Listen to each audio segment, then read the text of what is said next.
Thank you. Thank you, Ghost.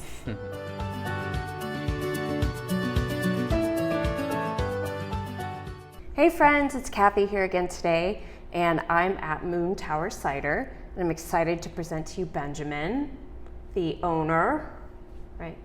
Yes. Yes, Benjamin is the owner. I probably should have clarified that before we got started. So hey Benjamin, how are you? I'm doing all right. Awesome. So How tell you me, I'm great, but it is a beautiful day. So It's a wonderful day. we're finally in the fall, Yep. which is great in Austin. Yeah. It's the time to be here. It is. It's a time to be outside and enjoy a nice beverage, right? That's right. Yeah. So tell me a little bit about your history and like in Austin and how you came to be in this cider business. Sure. I moved to Austin in 2008. I came here for grad school, did a bunch of science things for the first half. What kind of science things? I was in a physics program for many years, and then another kind of engineering, material science, battery-focused program for a couple more years after that. And then in 2015, I left academia and had a harebrained idea to start a cidery with no real business experience, but That's the way we do it. yeah, with ambition. Yeah. And wanted to do cider because I felt like it was the craft alcohol that was underserved, especially in Texas. Yeah. And at that time, there's only a couple in Texas, and most of those were in Austin. And I started working on that in 2015 and finally launched Moontower Cider in late 2017. And I kind of came to that from a couple directions. I grew up in Washington State, which is apple country. Home of the apples. Home of the apples. Not most, but a plurality of the apple production is in the southeast part of the state, the Yakima Valley, the same place that has a lot of most of the hop production. So hops and apples both come from that part of the country. Yeah. I grew up in the northwest part of Washington, and grew up with an apple tree in my backyard. Have memories inflected with apples growing up, crab apple trees all around. It's just kind of a part of the landscape. And so fast forward to 2015, I saw the craft alcohol scene taking off and thought that we could use some more cider. Having been kind of more familiar with the cider scene going on in Washington, which has a lot of cideries. Yeah. I thought we could import some of that over here. Yeah. And that was about 5 years ago. Launched by myself with no employees out of a tiny little production space, and brought my first employee on about 3 months in. And you made it yourself? Yep. I have been the main maker for most of it. Wow. I've had cellar hands, and I've had a cider maker for a bit as well. But I oversee everything. That's pretty cool. So did you do that, any of the making and exploring of recipes or anything, like while you were in school, or was this just a dream afterward and you're just like, this is the thing? Yeah. So I was a home fermenter like a lot of people. Okay. I made beer and cider and cider adjacent things, mead. But I really liked cider because, so just to kind of orient how I approach cider. The traditional cider making regions of the world, they're mostly in Europe. You've got the southwest region of England, the Basque and Asturias region of Spain, and then the Brittany, Normandy region in France. And they all treat it like wine because it's a fruit juice that you ferment out, which is kind of the definition of wine, the more generic definition of wine. And that's how I treat it. We are essentially making an aromatic white wine with a different fruit. We use wine techniques, we use wine yeast and all that kind of stuff. How interesting. And that turns out to be another reason that I got into this. I think I only really put this together a couple years after I started the cidery, but I had been to all of those 3 regions. And as it turned out, the very first sip of alcohol I had was a cider in the Normandy, Brittany region in France. And what a gift. Yeah. Yeah. So it was I suppose destined. Yeah, that's really cool. So where do the apples come from? Do they still come from Washington? Most of them do, yeah. Okay. Most of them come from Washington State or that region of the country. Yeah. The other 2 places where most apple production happen are the Midwest and the Northeast. Yep. Kind of upstate New York and around there, Vermont. But most of our apples come from the Northwest. That's awesome. Your home apples. Yep. Yeah, that's pretty cool. So have you always been in this space? No, I started out in a tiny little production space that was essentially a commissary kitchen, and then moved here over the course of 2019.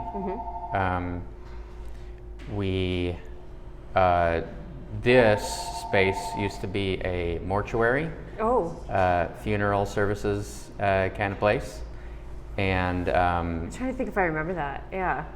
we had to completely gut it and turn it into tasting room in the front and production in the back. Yeah. Did you Which find any treasures while you were renovating it? there's some weird stuff. I won't go into too much detail, but there were a lot of weird rooms. That's good. Yeah. Glad they're gone, but it's still. I think it's got the blessings of all the ghosts that have been through here. Yeah. Right. Thank you, Ghost. Yeah, it's a really beautiful space, and you guys have a lot of events. Yeah, we've been putting on a lot of events. We're kind of tucked into this residential area here. We're just off of MLK, and so kind of tucked in, commercial space, but adjacent to our neighborhood. And so we try to put on events, encourage the neighborhood to participate in that. And yeah, we've been having a lot of events, markets, art markets. We have a big Cider Week and Cider Fest coming up. That's something we do with all the cideries around town, and it started in 2019, and we intended for it to be a biennial thing. Yeah. In the spring and fall, and that lasted for 2 times, and then put it on pause for a couple of years. So we're hosting this one coming up in November. Very cool. November 8th to 12th. Okay. And what is that? Like a bunch of ciders come here? Yeah. So there's events during the week, which is happening at bars and restaurants around town, places that are kind of mutual accounts for all of the cideries. So we've got Sour Duck, which is just down the street. We have Annie's Day and Night, which is off of Riverside, and we have Radio Coffee. And I think we're going to have one more that's not quite confirmed yet. Those are during the week, and we'll just have the presence of all the cideries there, and then some fun product, and then people can come and enjoy and talk to the makers, and anybody who wants to learn anything about cideries or cider, or what it's like to run a cidery or anything like that, feel free to come out and ask the makers. Very cool. And then the weekend event is on Saturday. That's the one we're hosting here. And it will be all the cideries, the 5 in Austin, which are us, Texas Keeper, Fairweather Cider, Argus, and East Ciders. And then we've got one coming out from the Hill Country, High Cider. Wow. That's a lot. Yeah. Yeah. Go Austin. I didn't know we had that much. Yeah. And I like how y'all are all friendly. Yeah. I mean, this kind of event, it's such a small, tiny community that you know, it's impossible not to be constantly overlapping with each other. Yeah. And so, yeah, we're all chums. Good. I'm glad to hear that. So, I mean, it seems like the city has kind of embraced cider For sure. as a beverage of choice. I mean, there's so many options. Yep. This is a heavy drinking town. So, Indeed. yeah, well, that's pretty cool. Yep, and we all kind of do something different. We've got a spectrum of different takes on cider, and all the cideries in town kind of focus on different things, which is good. What sets you guys apart? We make traditional-ish cider. I mean, all of our cider is made from just single strength apple juice, and we, like I was talking about before, we treat it like wine. Yeah. So it gets, it gets conditioned, and kind of we allow it to develop over time. I think what a lot of people don't fully appreciate about cider is the the level of different things you can get with just the fruit itself and various yeasts and fermentation techniques. So unlike beer, where you kind of have a recipe that you're trying to replicate the same thing every time exactly, with cider you might also want to try to replicate the same things, but it's more like wine in that the fermentation kind of just evolves how it does, and then you work with what you have on the other end. Whatever nature intends. Yeah, and so that can be, that can be working with different yeasts. That can be doing natural or spontaneous fermentations. Different apple varieties will give you wildly different things, and different yeasts and fermenting techniques will give you wildly different things. So we try to put an emphasis on the apple itself, and of course we do also make fruited ciders and hopped ciders and stuff like that. Okay. But I think what we ultimately try to focus on is the core apple itself, and just kind of bring out the complexity of it, which is there if you. I did not know all of this. That's pretty cool.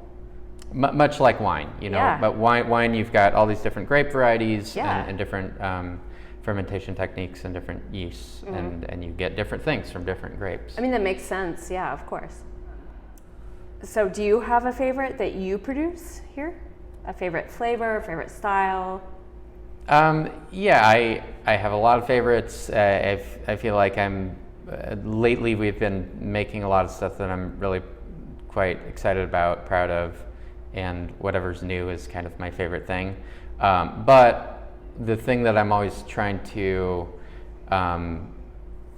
focus on is the kind of just the cider, just the base part of it. Yeah, when we get in some fun heirloom varieties, that's kind of my favorite thing to do. Yeah. Or single variety stuff. We have done Cortland apple in the past, which was really interesting. Again, just demonstrating the variety and complexity of cider. That's what we're trying to do, which we can do with adding fermented fruit to it, fermented non-apple fruit, but you can also just get a lot from the cider itself, or the apple itself. Okay, very cool. Is there anything else you'd like to share with the community? We would love to have the community come and enjoy our tasting room. We've been doing a lot to try to make it a great experience here, and we've got a lot of fun ciders now to offer. Yeah. So have the neighbors kind of embraced this?